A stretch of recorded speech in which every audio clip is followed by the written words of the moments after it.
Usapang boxing mga kamaching, sa video na ito pag-uusapan natin ang laban ng 4 Division World Champion at 2 Division Undisputed Champion at binansagang halimaw ng Japan, Naoya the Monster Inoue kontra sa former IBF Super Bantamweight World Champion, Taiji Doheny.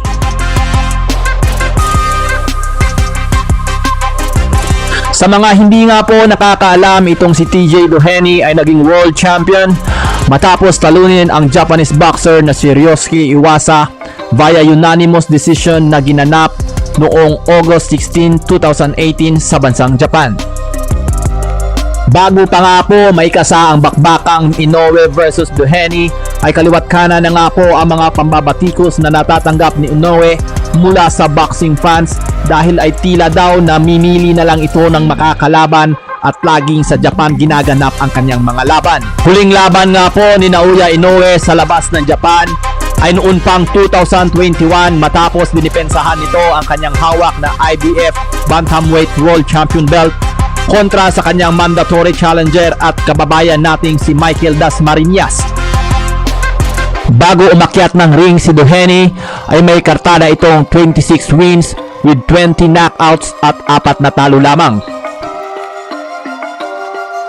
Samantalang bit-bit naman ni Naoya Inoue ang perpektong record na 27 wins with 24 knockouts.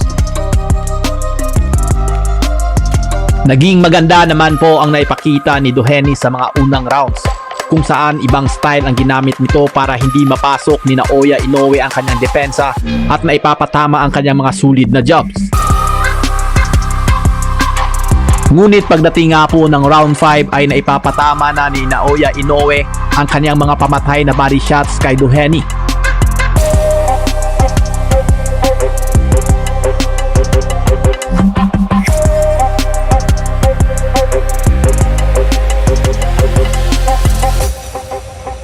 Out sa round 6 nga po, tuluyan ng nakakuha ng momentum itong si Naoya Inoue at pinakawalan na ang kanyang mga pamatay na power punch.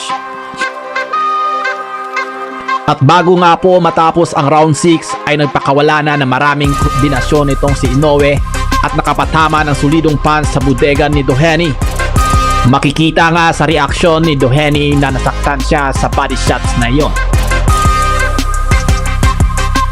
Kung kaya pagpasok ng round 7 ay di na nag-aksaya pa ng panahon si Naoya Inoue at pinaulanan na ng mga body shots itong si Doheny na naging dahilan sa kanyang pagsuko at lumuhod na lamang sa ibabaw ng lona.